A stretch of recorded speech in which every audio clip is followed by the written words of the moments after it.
Bonjour à tous, écoutez, ravi de vous retrouver ce mois-ci pour un nouveau billet, un billet que j'ai voulu orienter sur les salariés et un phénomène alors qui n'est pas nouveau mais dont on parle un peu plus, les fameux salariés boomerang. Alors après le Covid, il y a eu de plus en plus de turnover, les entreprises ont eu plus de mal à recruter et finalement ce phénomène-là s'est un peu accentué.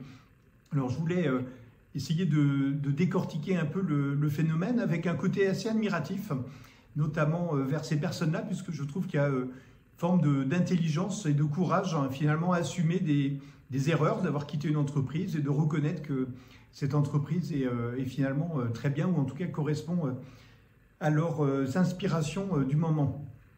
Je sais que beaucoup d'entreprises sont partagées sur le phénomène, est-ce qu'il faut reprendre des salariés qui ont quitté ou pas? Moi j'ai essayé de regarder les choses avec beaucoup d'objectivité et globalement dans les avantages que je vois assez naturellement, il y a d'abord le partage des valeurs, puisque du coup c'est aussi un retour en validant ces valeurs, la réduction des coûts de recrutement pour l'entreprise, la rapidité du onboarding, une meilleure fidélisation, puisque du coup chacun peut se redécouvrir, un nouveau regard, on a pris un peu de recul, 1 an, 2 ans, et donc ça permet de regarder les choses sous un biais différent. Et puis ça peut être un bon exemple et un bon élément de booster aussi vis-à-vis des salariés, des équipes en place, puisque ça renvoie aussi l'image que finalement l'herbe n'est pas toujours plus verte à côté et que ça peut être une belle opportunité que de revenir. À côté de ça, écoutez, les inconvénients que je vois, c'est le risque de reproduction du phénomène. La personne peut se dire, de toute manière, je peux partir et je peux aussi revenir encore une nouvelle fois.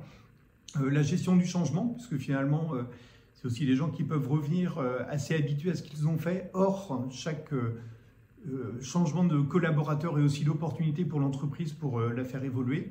C'est des réintégrations qui sont spécifiques, on ne les fait pas forcément comme un nouveau collaborateur.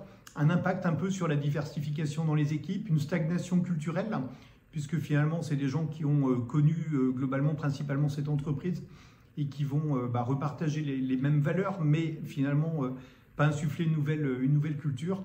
Puis ça peut être aussi des difficultés pour les équipes en place, parce que ça peut aussi montrer que finalement dans l'entreprise on peut partir et revenir.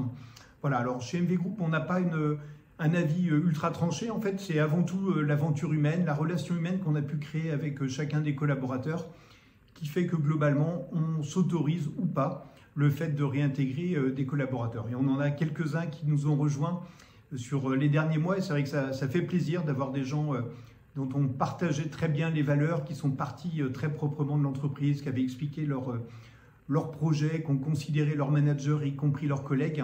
Et c'est tout ça qui permet assez naturellement de réintégrer les collaborateurs.